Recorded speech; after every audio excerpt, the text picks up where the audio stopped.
சிறகின் உறவுகளுக்கு காலை வணக்கம். இன்றைய செய்தி அலசலில் நம்மளோடு இணைந்திருப்பவர் அதியன். வணக்கம் அதியன். வணக்கம். செய்தித்தாள் என்னன்னு பாத்துருவோமா? பாத்துடலாம்ப்பா. படிங்க. பெரும்பான்மையை நிரூபித்தது தாவேகா அரசு. ஆமா, நேத்து பெரும்பான்மையை நிரூபிச்சுட்டாங்க. அப்படியா? அவங்களுக்கு தேவை 118 எம்எல்ஏக்களுடைய ஆதரவு வேணும் அப்படின்னு இருந்தது. 144 பேர் ஆதரவு தெரிவிச்சுட்டாங்க. என்ன நடந்திருக்கு அப்படின்னா, அதிமுக ரெண்டா உடைஞ்சிருச்சு.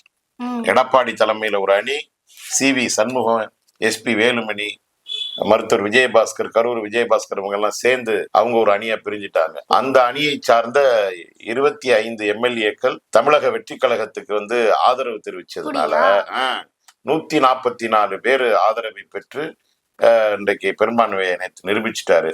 அது மட்டும் இல்ல, சட்டசபையில கடுமையான வாக்குவாதம் எல்லாம் நேத்து நடந்திருக்குது. பாரு, அடுத்த செய்தி என்னன்னு பாருங்க.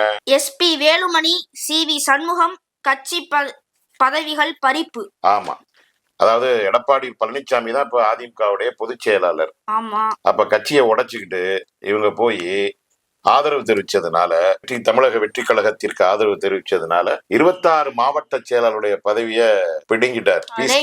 பீஸ் கரியரை புடுங்கிட்டாரு, கட்சியை விட்டு நீக்கிட்டாரு. இப்ப ஒரே கலவரமா இருக்கான் சென்னையில.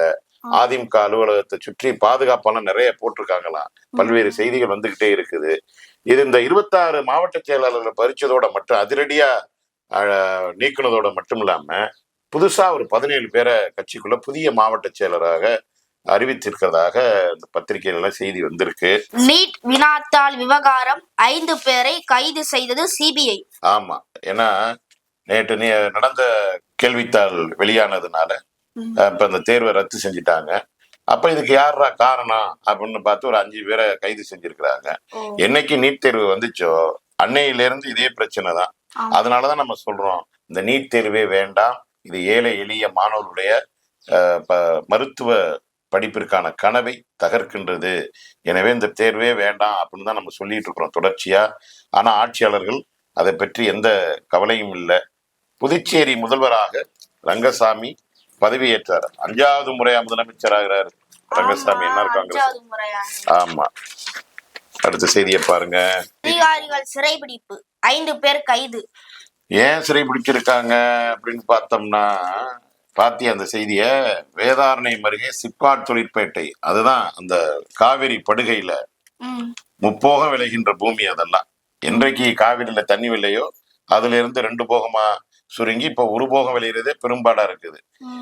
அப்ப இந்த நிலத்தையும் 1 போகம் விளையிற நிலத்தையும் பிடுங்கி சிப்காட் பூங்கா அமைக்கிறேன் அப்படின்னு சொல்லி அரசாங்கம் தொடர்ச்சியா அந்த வேலையை பார்த்துட்டு இருக்கு. அதை எதிர்த்து மிகப்பெரிய போராட்டம் அந்த பகுதியில நடத்தியிருக்காங்க. விஜய் பதவியேற்று பெரும்பான்மையை நிரூபித்த அந்த நேற்று அந்த சம்பவம் நடந்திருக்குது. மக்களுக்கான ஆட்சியை தருவேன், மக்களுக்கான மாற்றத்தை தருவேன்னு சொன்ன முதலமைச்சர் அங்கே பேசிக்கிட்டு இருக்கையில இந்த மக்களை அடித்து, போராடிய மக்களை அடித்து காவல்துறை கைது செய்து மாலையில விடுவிச்சிருக்கிறாங்க. அதை முதல்வருடைய கவனத்துக்கு கொண்டு போனாங்களா என்னன்னு தெரியல. என்ன செய்யறாருன்னு பார்ப்போம். மாற்று அரசியலை கொண்டு வருவதில் தாவேகா உறுதி, உதயநிதிக்கு முதல்வர் விஜய் பதில். ஆமா, என்னன்னா நேற்று சட்டமன்றத்துல கடுமையான விவாதம் நடந்திருக்குது. சேஞ்சுன்னு நீங்க சொன்னீங்க. நீங்க தேர்தல் பரப்புரையின் போது சேஞ்சுன்னு சொன்னீங்க. இப்ப இது எக்ஸ்சேஞ்சு அரசாத்தான் இருக்குது.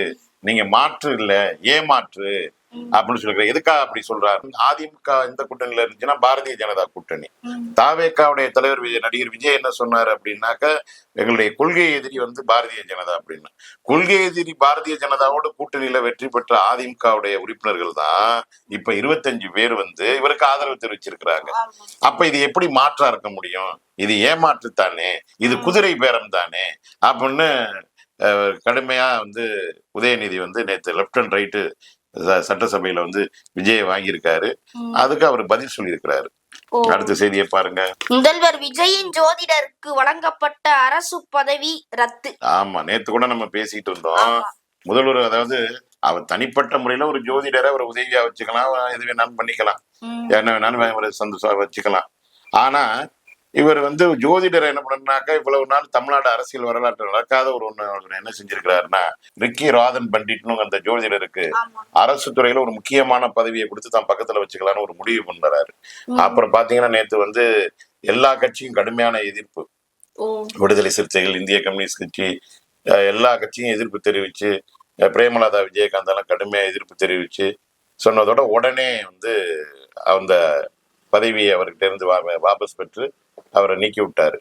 அப்ப இதை முதல் கோணல் முற்றிலும் கோணல்ங்கிறது மாதிரி விஜய் எடுத்த முதல் நடவடிக்கையே இப்படி எல்லாரும் கேலி பேசுற அளவிற்கு மாறி போயிருக்குது. குதிரை வேகத்தில் அல்ல, குதிரை வேகத்தில் செயல்படும் அரசு. எதிர்கட்சிக்கு முதல்வர் விஜய் பதில். ஆமா, ஏன்னா புஷ்பா திரைப்பட பாணியில் தாவேக ஆட்சின்னு எதிர்கட்சி தலைவர் உதயநிதி வந்து கிண்டல் அடிக்க அதுல வந்து தலைமை பொங்கி எழுந்துட்டாப்புல. அப்படியெல்லாம் கிடையாது, நாங்க நேர்மையான ஆட்சியை நாங்க தருவோம், நாங்க குதிரை பேரத்தில் ஈடுபடவில்லை, குதிரை வேகத்தில் ஈடுபடுறோம் அப்படின்னு அவர் சொல்லியிருக்கிறாரு. இந்த வாய்ச்சாவடலாம் ஆட்சியில வந்து மிகச்சரியா அவர் செஞ்சாதான் மக்கள் மனதில இடம் பிடிக்க முடியும். என்னங்கிறத பார்ப்போம். குதிரை வேகத்துல செயல்படுறாரா, இந்த குதிரை வேகத்துல ஆட்சியை கலைஞ்சு அடுத்த தேர்தலுக்கு ஓடுறாரான்னு போக போகதான் தெரியும். குதிரை பேர புகாருக்கு முதல்வர் விளக்கம் அளிக்க வேண்டும், பிரேமலதா விஜயகாந்த். ஆமா, ஏன்னா அதை கேட்டிருக்காங்க நேற்று சட்டமன்றத்துல வந்து. நீங்க வந்து முதல்வரா பதவி ஏற்கிறீங்க, அந்த உங்களை பதவியேற்ற பிறகு ஒருத்தர் உங்களை வீட்டுக்குள்ள வந்து முக்காடு போட்டுக்கிட்டு வந்து உங்களை பார்த்திருக்கிறாரு. அந்த முக்காடு போட்டுக்கிட்டு இருக்கிற ஆளு யாரு, எதற்காக முக்காடு போட்டுக்கிட்டு வந்தாரு அப்படின்னு அவங்க கேள்வி கேட்டிருக்கிறாங்க. என்ன நடந்திருக்குன்னா, இந்த அதிமுகவில இருந்து பிரிஞ்சாங்க இல்லையா, அந்த அணில இருந்து ஒருத்தர் முக்கியமான ஆளு இவரை போய் பார்க்க போயிருக்கிறாரு. அப்படியா? ஆமா, அவர் பார்க்க போனதுக்கு முன்னாடிதான் அந்த புஷ்பா படத்துல போற சோபா செட்டு மாதிரி ஒண்ணு போயிருக்கு பின்னாடியே. அப்ப வந்து நீ வந்து நேர்மையானவன், ஊழலற்ற ஆட்சியை நான் தருவேன், தூய ஆட்சியை தருவேன், தீய ஆட்சியெல்லாம் ஒழிச்சிருவேன் அப்படின்னு சொல்லி நீ வந்தியே. நீ வந்தோனையுமே நீ முதலமைச்சர் ஆவதற்கு, நீ முதலமைச்சராகி ஊழலை ஒழிப்பேன்னு சொன்னியே. ஆனா நீ முதல்வர் ஆகிறதுக்கே இவ்வளவு பெரிய ஊழலை செஞ்சுக்கிட்டு இருக்கிறியே அப்படின்னு தான் புஷ்பா திரைப்பட பாணியில் தாவேக ஆட்சின்னு உதயநிதியும் இது குதிரை பேரம் அல்ல, இது குதிரை வேகம் அப்படின்னு ஒரு பதில் கொடுக்க, இதுக்கு இடையில இதெல்லாம் பொய் அப்படின்னு சொல்லி பிரேமலதா விஜயகாந்த் ஒரு குழப்ப இப்படி கடுமையா காரஞ்சாரமா நேற்று சட்டமன்றம் வந்து அதகலமா இருக்குது. அடுத்த செய்திக்கு போங்க, என்னன்னு பார்ப்போம். எல்லாருக்குமே சோஃபா கொடுத்திருக்காங்களாப்பா? அது என்ன உட்காந்துறதுக்கு சோபா செட், என்ன உட்காந்துக்கிறதுக்கு நினைச்சிட்டு இருக்கியா? அதுக்குள்ள வேற மேட்டர் இருந்து இருக்குது, வைட்டமின் பி இருந்திருக்கு. அதை பிரிச்சு அப்புறம் எடுத்துக்குவாங்க அவங்க. பாதுகாப்பு வாகனங்களை குறைத்தார் பிரதமர் மோடி. இது மாதிரி வந்து விலைவாசி உயர்வை குறைக்கணும், பெட்ரோல் விலையை குறைக்கணும், டீசல் விலையை குறைக்கணும், எரிவாயு விலையை குறைக்கணும், காய்கறி விலையை குறைக்கணும், மக்களுக்கு என்னெல்லாம் தேவையோ அதெல்லாம் அதிகரிக்கணும். இப்ப வாகனங்களை குறைத்தார் அப்படின்னு சொல்றாங்க. அது மட்டும் ஆமா, நாட்டுல உள்ள ஏழ்மையெல்லாம் குறைக்கணும், வறுமையை குறைக்கணும், இப்படி எவ்வளவோ இருக்குது. பார்ப்போம். அந்த பாருங்க, அகிலேஷின் சகோதரர் பிரதீக் யாதவ் திடீர் உயிரிழப்பு. அதாவது நம்ம சமாஜ்வாதி கட்சியோட அகிலேஷ் யாதவுடைய சகோதரர் வந்து இறந்திருக்கிறாரு. இந்த சமயத்துல நாம அவருக்கு வந்து ஆழ்ந்த இரங்கலை நம்ம சிறையின் சார்பில் நம்ம தெரிவிச்சுக்கிறோம்.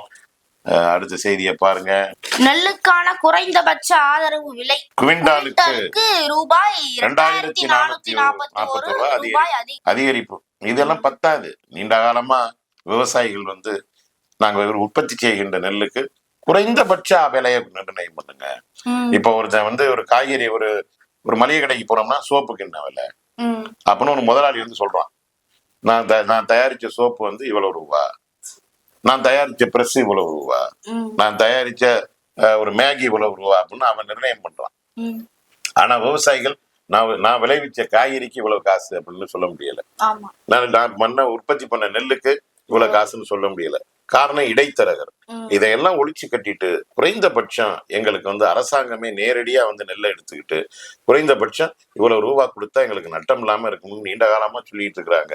ஆனா எந்த அரசாங்கமும் அதை கண்டுக்கிறது மாதிரி தெரியல. என்டிஏவை கலைக்க உச்சநீதிமன்றம் மனு. அதாவது இந்த நீட் தேர்வுல நடக்கிற மோசடிக்காக அதை வந்து கலைக்கணும்னு சொல்றாங்க. எப்படின்னா அந்த என்டிஏங்கிற ஒரு அமைப்பு தான் நீட் தேர்வை தொடர்ச்சியா நடத்திக்கிட்டு இருக்குது. அதுலதான் ஏகப்பட்ட குளறுபடி. நீட் தேர்வே ஒரு குளறுபடி.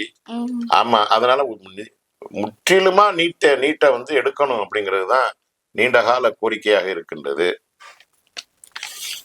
ஹிந்து மதம் ஒரு வாழ்க்கை முறை, உச்ச நீதிமன்றம் ஆமா சொல்லி இருக்குது. இந்து மதம் ஒரு வாழ்க்கை முறை அப்படின்னு வாழ்ந்து பாக்குறவங்களுக்கு தானே தெரியும் அது வாழ்க்கை முறையா இல்ல என்னென்ன வேணா இங்க நடந்துகிட்டு இருக்குன்னு. இந்து மதமேங்கிறது இவர் வந்து பிறப்பின் அடிப்படையில் உயர்வு தாழ்வு கொண்ட ஒரு மதமாக இருக்குதுன்னு தொடர்ச்சியாக அம்பேத்கர் போன்றவர்கள் இருந்து பெரிய பெரிய சமூக நீதி சாதி ஒழிப்பை பற்றி சிந்திக்கிறவங்க எல்லாம் சொல்லிட்டு இருக்கிற காலத்துல இவங்க வந்து உச்ச நீதிமன்றம் அது ஒரு வாழ்க்கை முறைன்னு சொல்லி இருக்குது.